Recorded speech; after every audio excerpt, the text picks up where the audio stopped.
माँ,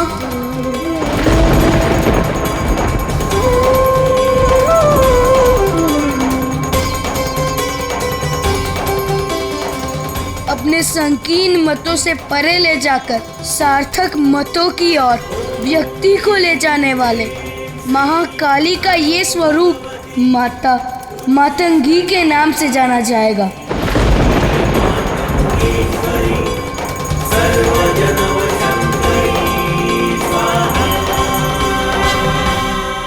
माता पार्वती को पुनः कैलाश लौटने के लिए महादेव का आह्वान करना होगा। मल्लमणि के तंत्र विद्या के उपयोग से यदि अंधक ने महाकाली को वश में कर लिया तो संसार में संकट आ जाएगा। महादेव को साधना से जागृत करने का केवल एक ही मार्ग है। पाप विनाशिनी उमा भगनी देवी गंगा प्रकट हो।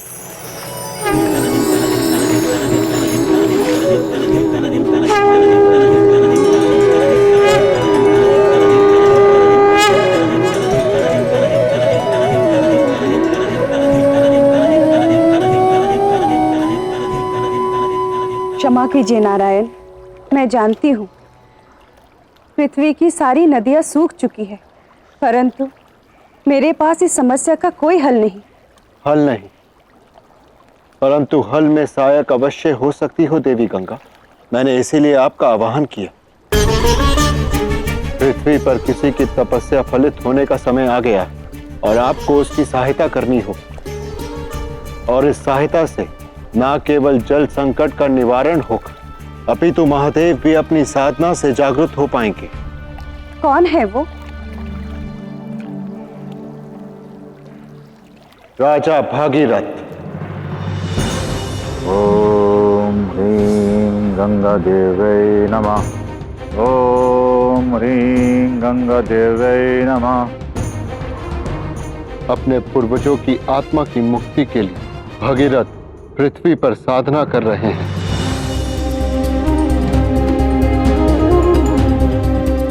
समय आ गया है कि आप उन्हें उनके लक्ष्य तक पहुंचने का मार्ग दिखाएं।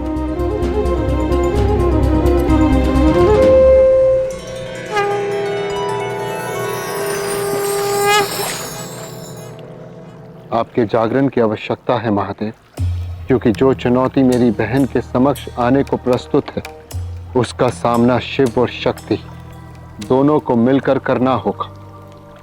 महाकाली के इस अलौकिक रूप को देखने के लिए हम सभी आतुर हैं विनायक। उनके इस रूप को देखने में केवल तुम सक्षम हो।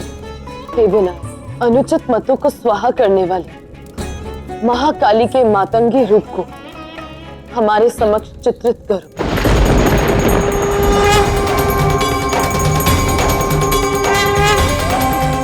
संसार में प्रचुरता और अभाव का संतुलन निर्वाह करने वाली माता मातंगी आसन पर विराजमान है, जिसके मुख पर मनमोहक मुस्कान है और नेत्र में विचित्र सी शांति। उनका वर्ण हरा है।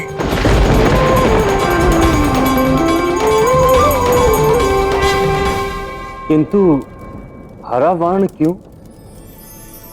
क्योंकि हरा रंग प्रकृति का चिन्ह है और जहाँ प्रकृति को संजोया जाता है वहाँ मानव का बौद्धिक विकास होता है, तो संपन्नता आती है।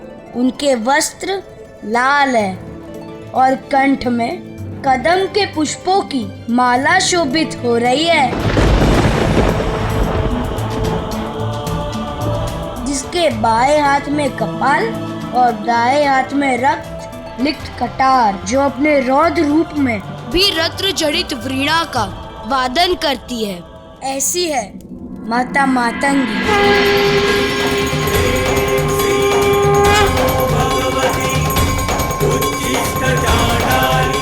माथे पर चंद्र विराजमान है और लंबे प्रचंड दिखने वाले काले केश उनके रूप को और बढ़ा रहे हैं। कमरबंद, कंगन, भुजबंद जैसे आभूषणों से अलंकृत है। माता मातंगी 64 प्रकार की कला का प्रतिरूप है। गणेश, देवी पार्वती को लौटा लाओगे ना? मेरे मन का सब मलिन धुल चुका है। हाँ माता सरस्वती, मैं आपको वचन देता हूँ, देवी मातंगी के रूप में माता जहाँ भी उपस्थित होगी, मैं उन्हें अवश्य वापस लाऊंगा। मैं यहाँ से नहीं जाऊंगी, मैं सदा यहीं रहूंगी आपके पास। ये हमारा सौभाग्य है कि माता मातंगी हम अछूतों के साथ यहाँ रहेंगी।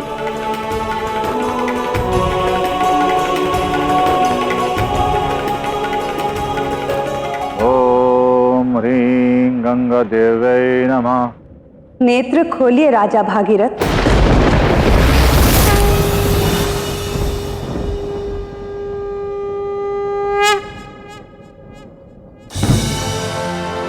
माँ गंगा, प्रणाम माता। मैं तुम्हें तुम्हारी इच्छा पूर्ति का मार्ग दिखाने आई हूँ। तुम्हारे पूर्वजों की मुक्ति के लिए मुझे पृथ्वी पर आना होगा। मेरे जल में बहकर तुम्हारी पूर्वजों की आत्मा मुक्त होगी, परंतु मेरी धारा का वेग सह पाना धरा के लिए कठिन होगा। प्रलय आ जाएगी। तो इसका हल क्या है माता? मेरे वेग को नियंत्रित करने में केवल महादेव ही तुम्हारी सहायता कर सकते हैं।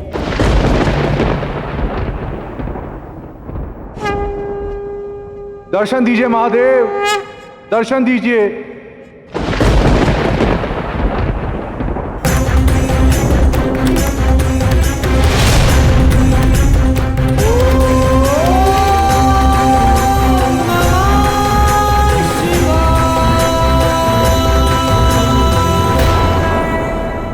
मुझे ज्ञात है नारायण, आपने भागीरथ को प्रेरित किया मेरी साधना तोड़ने के लिए, और कारण है पार्वती का नया रूप।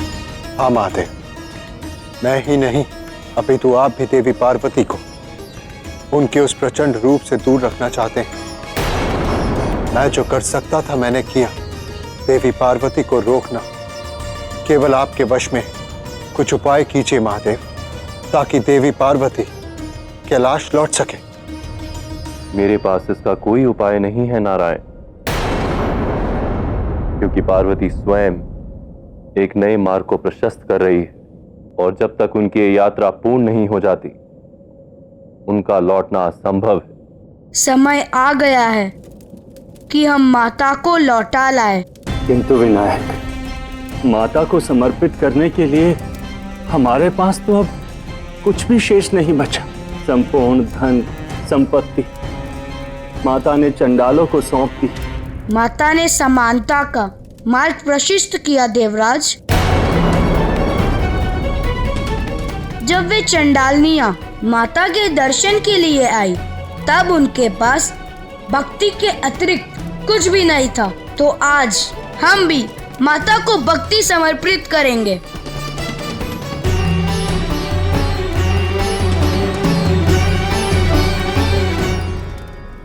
और ये हमें शीघ्र करना होगा, क्योंकि प्रकृति के रूठने के कारण सृष्टि का आधार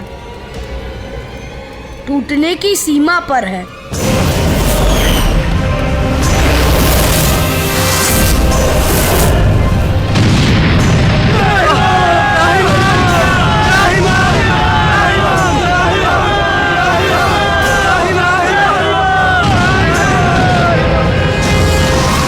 प्रकृति जब स्वयं ही असंतुलित हो जाए तो संसार में असंतुलन व्याप्त होना निश्चित है। और यदि ऐसा ही होता रहा तो सृष्टि विनाश से दूर नहीं।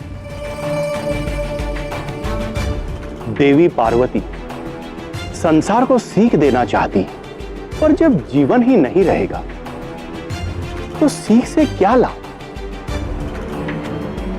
मातंगी की शिक्षा से सृष्टि को हानि हो, ये संभव नहीं ब्रह्मदेव। इसीलिए नारायण ने मुझे समाधि से जागृत किया है। दर्शन दे महादेव, दर्शन दे।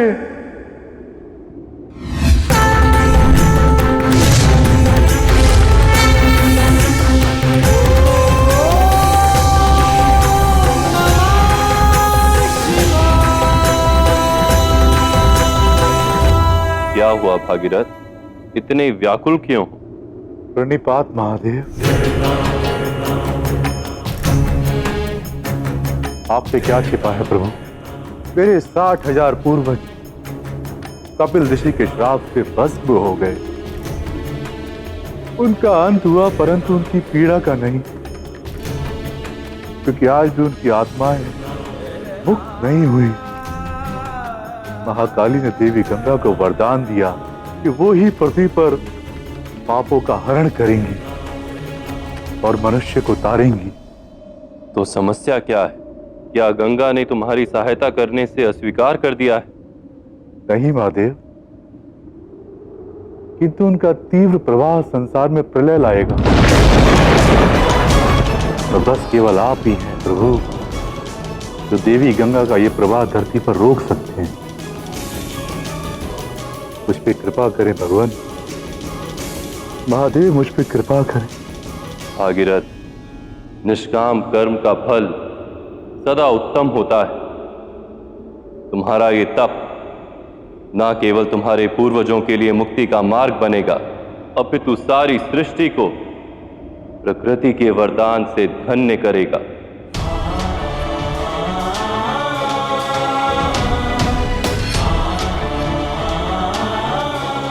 गंगा,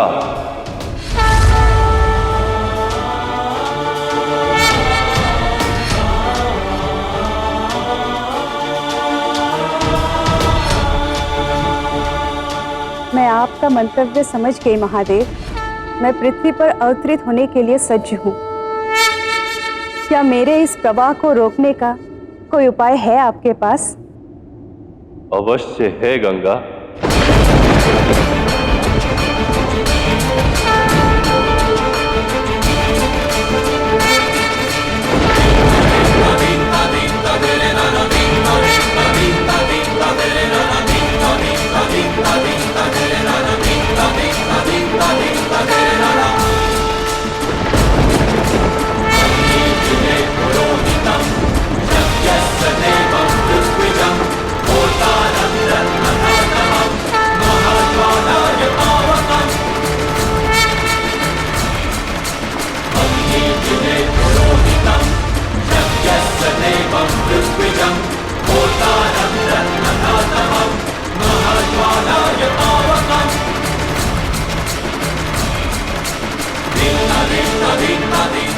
देवी गंगा का समस्त जल सृष्टि के सृजनकर्ता ब्रह्मदेव के कमंडल में समाहित होगा।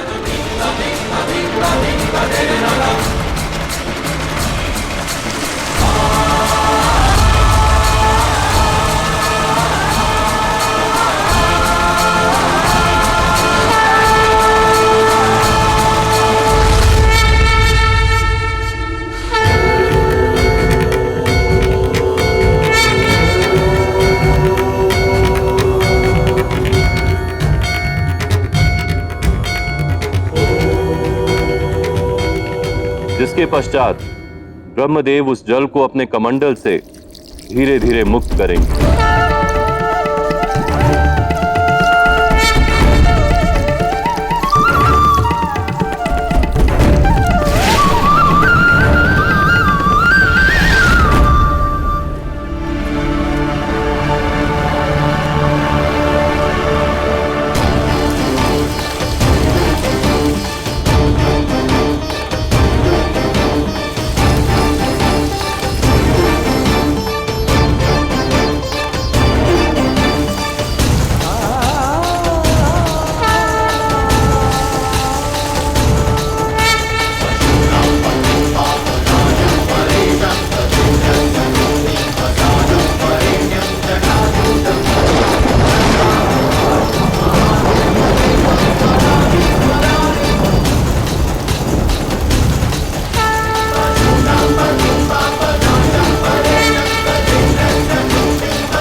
गंगा के जल की ये धारा मैं अपनी जटा में समाहित करूंगा, उसके वेग को धारण करूंगा और इस प्रकार बिना किसी हानि के मेरी जटा से पृथ्वी पर जलधारा का प्रवाह होगा।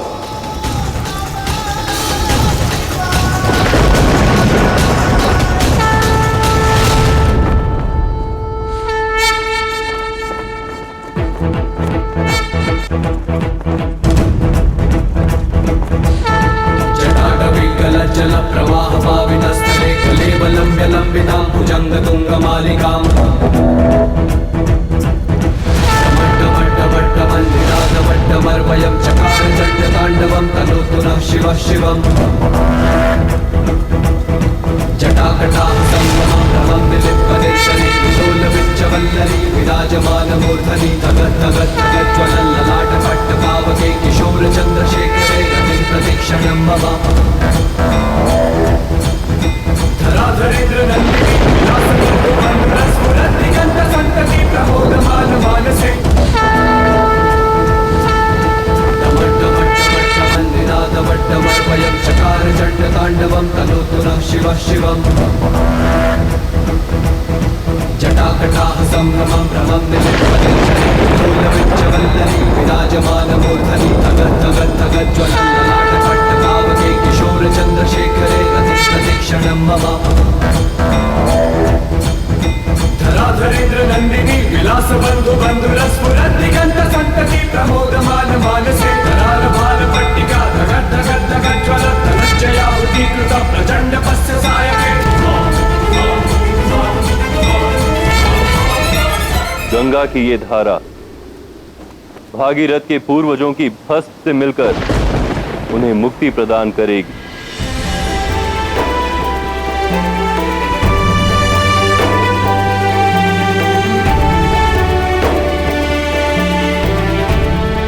महादेव की जटा से प्रवाहित ये गंगा जल चिरकाल तक मानवता को शारीरिक रूप से ही नहीं अपितु आध्यात्मिक रूप से भी तृप्त करेगी, पवित्र करेगी।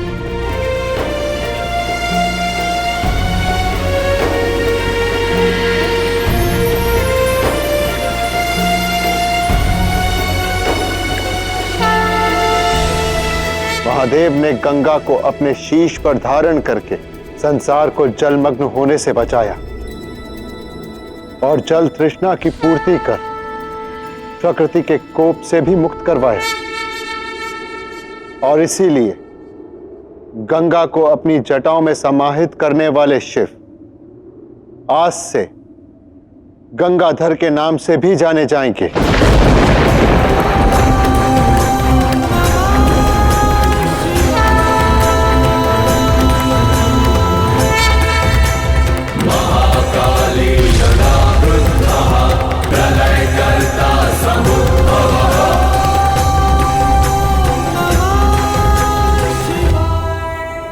जिस प्रकार तुम्हारे पूर्वज श्राप मुक्त हुए, उसी प्रकार जो भी पवित्र मन से गंगा के जल को स्पर्श करेगा वो अपने पापों से मुक्त हो जाएगा।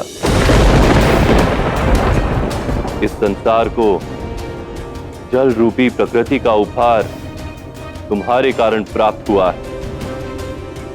इसी कारण से आने वाले युगों में इस पृथ्वी पर गंगा का सबसे पहला भाग भागीरथी के नाम से जाना जाएगा। ये तुम्हारे सत्कर्मों का फल है। जिस प्रकार गंगा अमर है, उसी प्रकार से भागीरथी का ये नाम सदा सदा के लिए अमर हो जाएगा। मेरा ये तप संसार के लिए प्रकृति के कोप से मुक्त होने का साधन बना, ये मेरा सौभाग्य है। किंतु मां प्रकृति हमसे इतनी रुष्ट क्यों हो गई? संतान को उचित मार्ग पर लाने के लिए कभी कभी माता का कठोर होना अनिवार्य हो जाता है। कभी कभी उन्हें संतानों को दंडित भी करना पड़ता है। ये पार्वती का दृष्टिकोण है, जिससे निश्चित ही जगत जननी की सभी संतानें उचित मार्ग पर आ जाएंगी।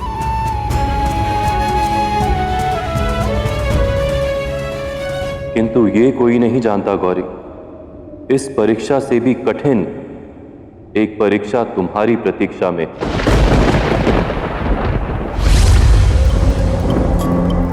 माता, माता दिख गई। माता का ये दिव्य रूप अद्भुत, भव्य। किस रूप की बात कर रहे हो तुम? दिख रहा हूं मैं,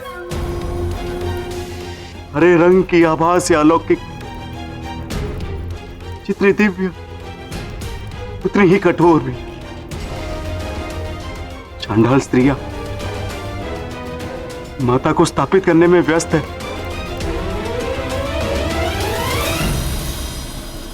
उनका भ्रम में रहना ही उचित है।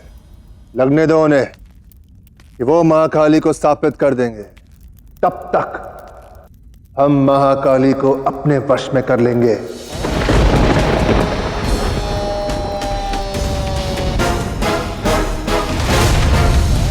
माता, आ रहा हूं मैं, आ रहा हूं आपको लेने, आ रहा हूं आपको लेने। माता मातंगी की जय, माता मातंगी की जय, माता मातंगी की जय। जय माता मातंगी, जय माता मातंगी।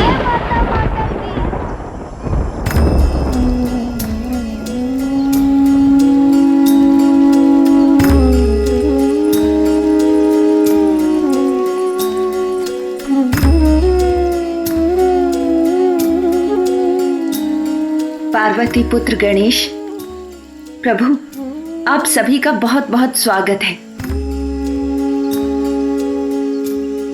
पहले माता मातंगी और अब श्रेष्ठ परम पूज्य गणेश, हम चांडालों की धरती पर प्रभु आप सभी का बहुत बहुत स्वागत है।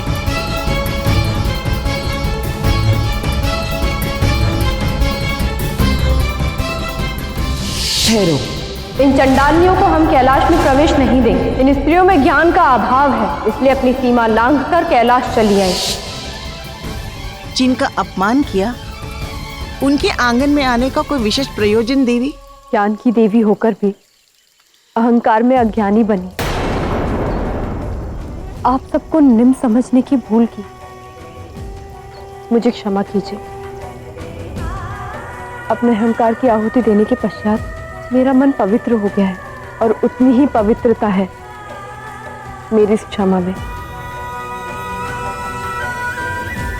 क्षमा मांगकर हमें लज्जित ना करें देवी। अपमान से ही तो सम्मान का मार्ग है। माता मातंगी के साथ हमें रहने का सम्मान प्राप्त हुआ है। मान तू, अपमान भी तू।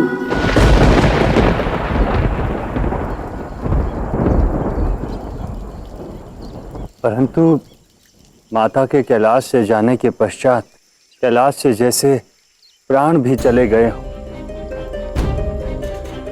हमारी माता हमसे रुष्ट है। अपनी भूल का प्रायश्चित कर हम माता को पुनः कैलाश ले जाना चाहते हैं।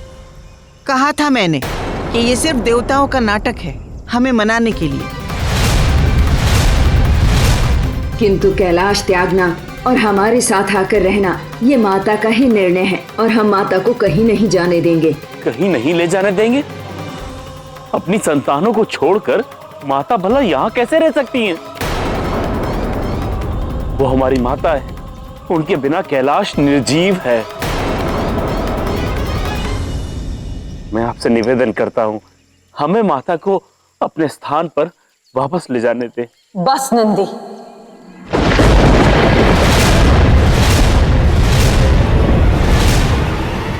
बस। उनकी यात्रा आरंभ हो चुकी है महादेव।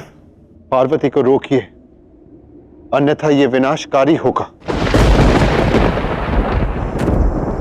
भ्राता, मुझे माता का आभास हो रहा है।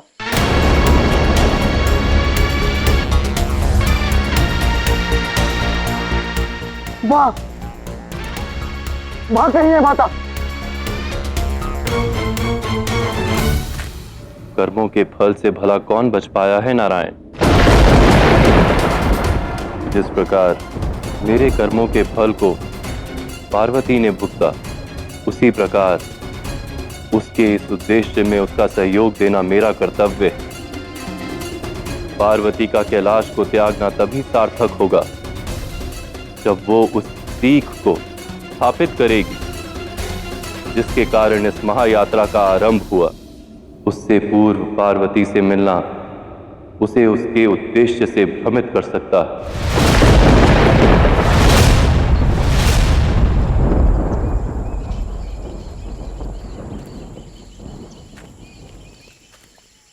प्रणाम माता। साधना के प्रचुरता के सामने हुए हम अभात्या को समझ नहीं पाए। शक्ति के अहंकार में समानता का सम्मान भूल गए। किंतु अब हमें अपनी भूल का आभास हो गया है माँ, हमें क्षमा कर दे।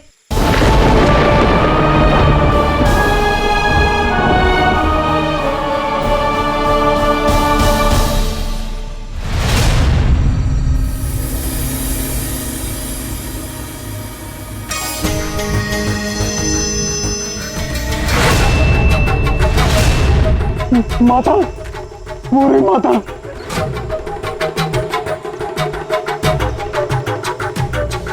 पूजा, किंतु क्यों? मुझे माता के पास जाना है। मैं सदैव माता के पास रहना है ना? हाँ। तो मेरी बात मानो। सारे देवगण माता के पास उपस्थित हैं।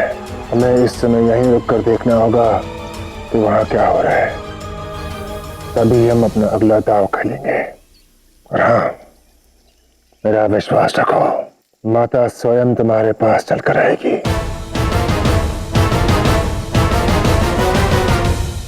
देवी, अज्ञानता में मुझसे भूल हुई, किंतु मैंने आपके विरुद्ध अपने सभी कुविचारों को त्याग दिया है।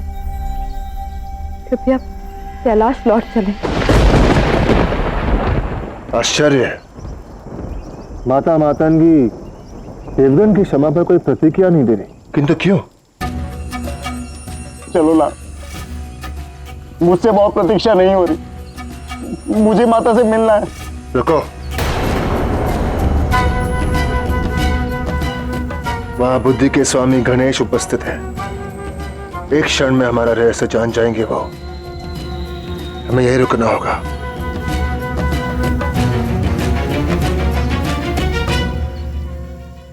विनायक, इतने निवेदन पर भी माता का कोई उत्तर नहीं।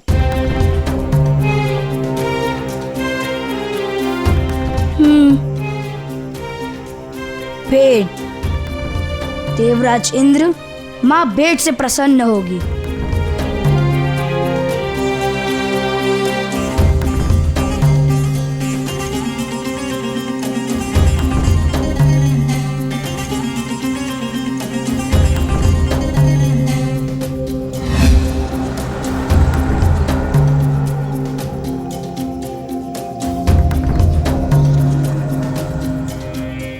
देवराज की भेंट स्वीकार करे माता।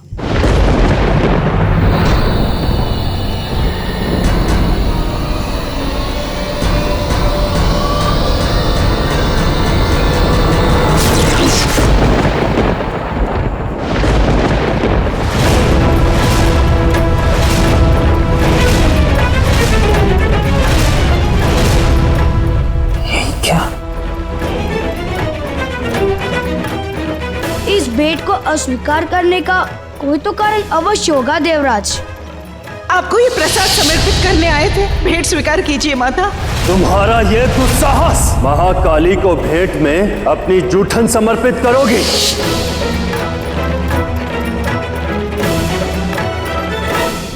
अब समझ आया माँ इस भेंट को स्वीकार क्यों नहीं कर रहे थे। पर क्यों विनायक?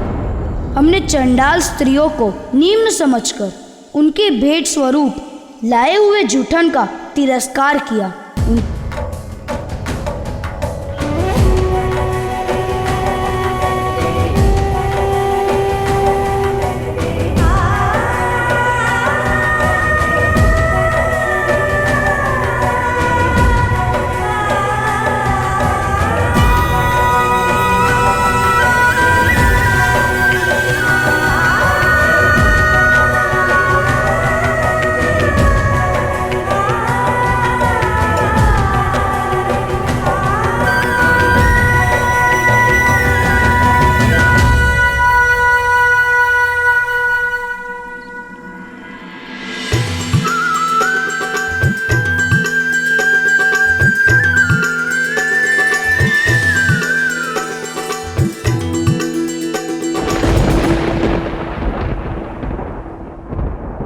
अर्थात महामातंग की भेंट में केवल जूठन स्वीकार करती है।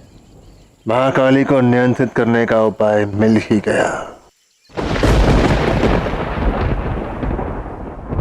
आपने हमारी भेंट स्वीकार करके हमें क्षमा किया है माँ। अब कैलाश लौट चलिए माता।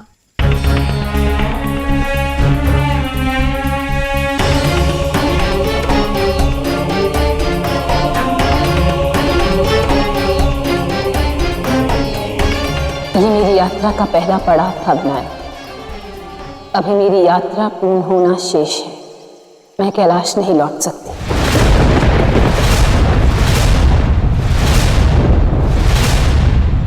मैं यहीं रहूंगी, यही मेरा स्थान है।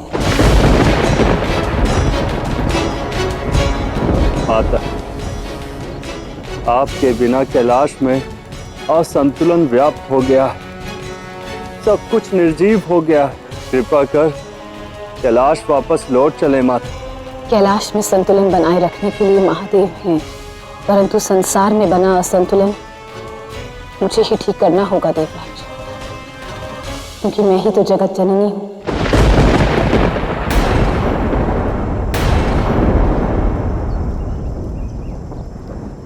शीघ्र महाकाली हमारे वश में होगी। इन देवों के जाने के पश्चात मातंगी हमें महाकाली के पास ले जाएगी। माता आएगी हमारे पास और फिर कभी छोड़कर नहीं जाएगी। माता, माँ, संतान का घर तो वही होता है ना जहाँ पर उसकी माँ हो। अब कैलाश नहीं आ सकती तो क्या हुआ माँ, किंतु हम आपके साथ यहाँ पर तो रह सकते हैं ना माँ। आपके ममता के बिना ये जीवन व्यर्थ है माँ।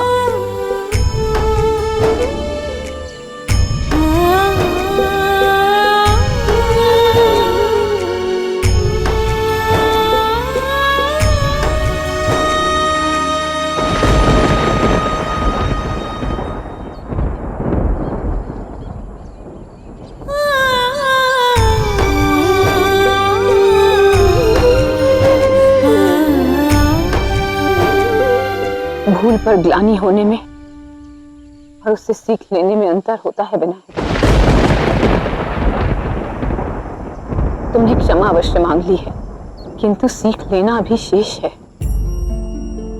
इसलिए आप सब अभी लौट जाइए ताकि वो विचारधारा स्पष्ट हो सके जिसे मैं संसार में स्थापित करना चाहती हूँ।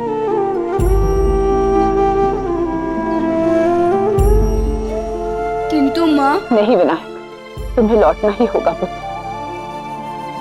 क्योंकि यदि आज तुम्हारी माता ने तुम्हारे साथ न्याय किया तो जगत माता सभी के साथ अन्याय कर बैठेगी।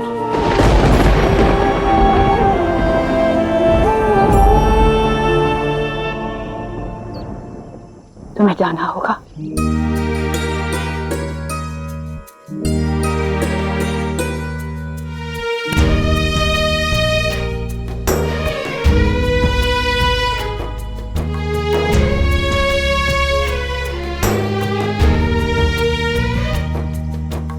चलो विनायक। आंचल से अमृत रस बरसे, माँ की ममता सुत बिन तरसे।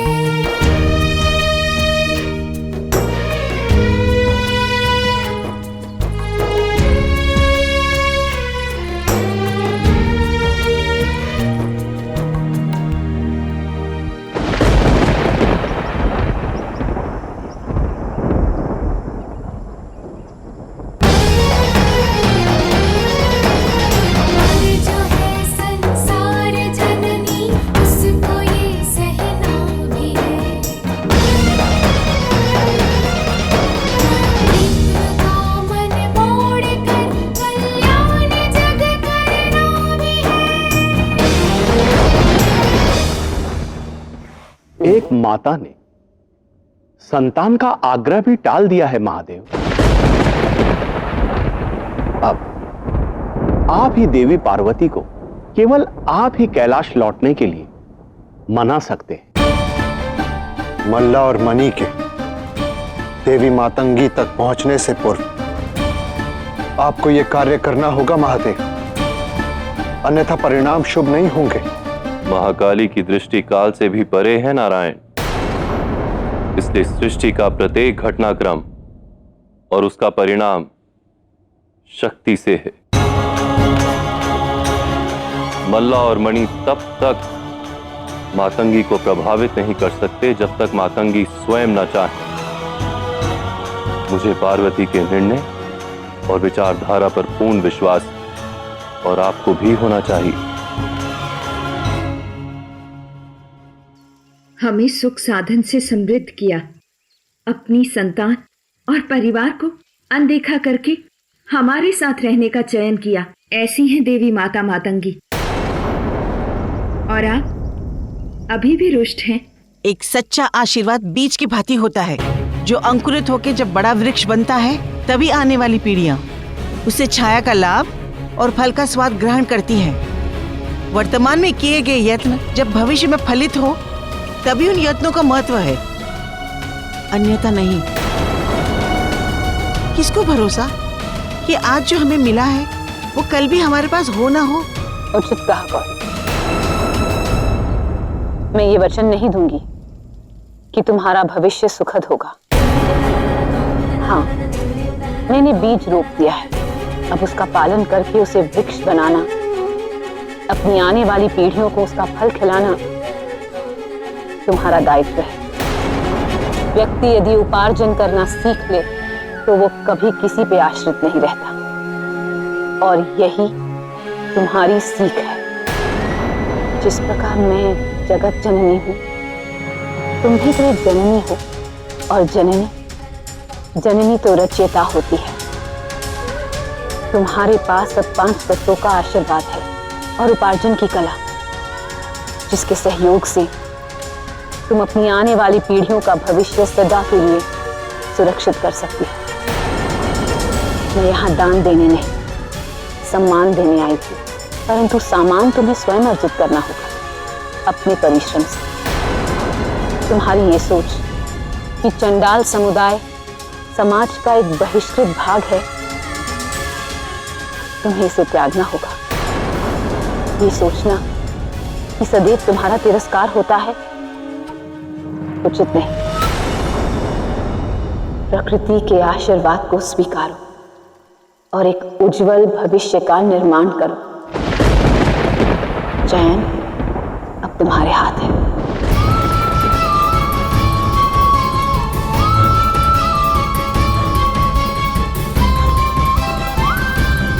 मुझसे भूल हो गई माता, किंतु अब मैंने चयन कर लिया है। चांडाल समुदाय समाज का बहिष्कृत और अभिशप्त अंग है। इस मत को मैं त्यागती हूँ और स्वीकार करती हूँ कि माँ मातंगी का समस्त चांडाल समुदाय पर आशीर्वाद। जय माँ मातंगी, जय माँ मातंगी, जय महाकाली, जय महाकाली। माता, अब मुझे तुम्हारे पास आने से कोई नहीं रोक सकता। माता, अब तो देवता भी जा चुके, चलो ना माता के पास चलते। नहीं, अब माता को केवल भक्ति ही पिघला सकती है, इसलिए माता के पास केवल तुम जाओगे, और जब माता को बंधक बनाने का समय आएगा, मैं भयंकर बनकर प्रकट हो जाऊंगा। माता हमारे पास आएगी, माता आएगी मेरे पास, माता आएगी।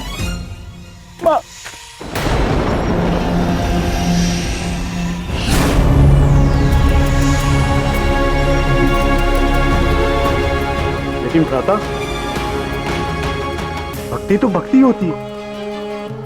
व्यक्ति भिन्न हो सकते हैं, लेकिन भक्ति के भाव नहीं। माता को लेकर जितनी सच्चाई मेरी भक्ति में है,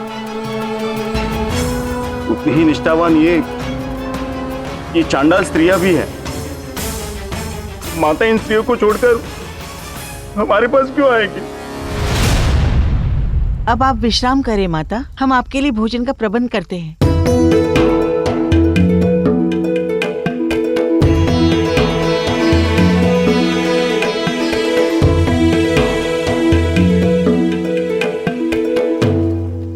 माता, माता, माता, माता दर्शन दो माता, मुझे आपसे मिलना है माता।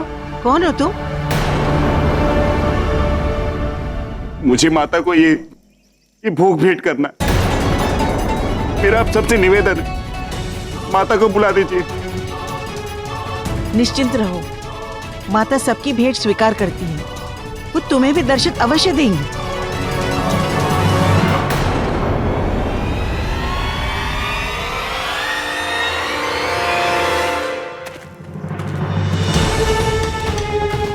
माता, माता अब यहीं कहीं हो, मेरे आवाज में चूक नहीं हो सकती। माता दर्शन दो माता, मैं आपके दर्शन के बिना नहीं जाने वाला। माता,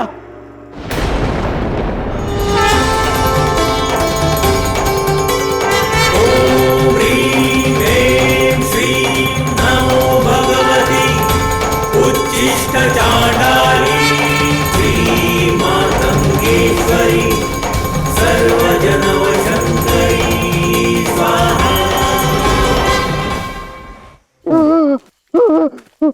माता, माता, माता,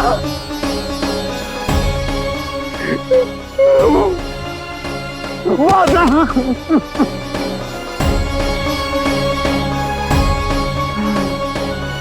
माता, माता, मुझे विश्वास नहीं हो रहा, साक्षात मेरे सामने। कौन हो तुम? मणि, आप कब माता, आपको ये भेंट समर्पित करने आए हो, स्वीकार मत कीजिएगा माता।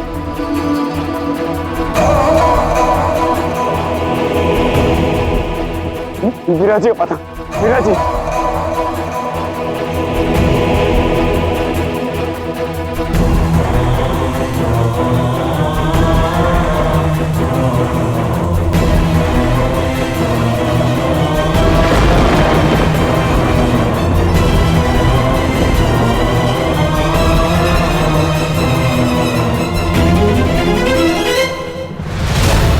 यह मांत्रिक जूठन, जाओ माता को यह भेंट स्वरूप प्रस्तुत करो। इसके प्रभाव से माता हमारे वश में अवश्य आएगी। तुम्हें जूठन किसी भी प्रकार माता को खिलाना है।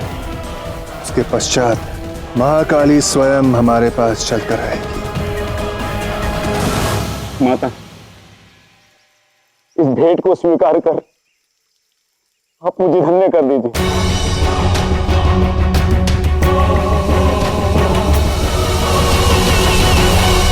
गौरी, तुम्हारे इस भक्त की निष्ठा और आस्था सच्ची है, किंतु जानती हूँ महादेव, मेरे इस भक्त की भेंट में केवल भक्ति नहीं, अन्य भाव भी मिश्रित है। किंतु यदि मैंने इस भेंट को अस्वीकार किया तो इन स्त्रियों को पुनः यही लगेगा कि भगवान ने फिर से एक भक्त की भक्ति को ठुकरा दिया। जिस मन की मलिनता को वो छोड़ चुकी हैं, वो फिर से उनके भीतर आ जाएगी, जो उचित नहीं देव। इस भेंट को स्वीकार करने के परिणाम का पूर्व अनुमान लगाना कठिन है पार्वती, किंतु परिणाम चाहे जो भी हो, मैं सदैव तुम्हारे साथ रहूंगा। किंतु फिर भी एक बार पुनः विचार कर लो। मैं विचार चुकी हूँ महादेव। इस भक्त की भेंट स्वीकार की तो अब तक मेरे द्वारा किए गए सभी प्रयास विफल हो जाएंगे। मुझे आगे बढ़ना ही होगा।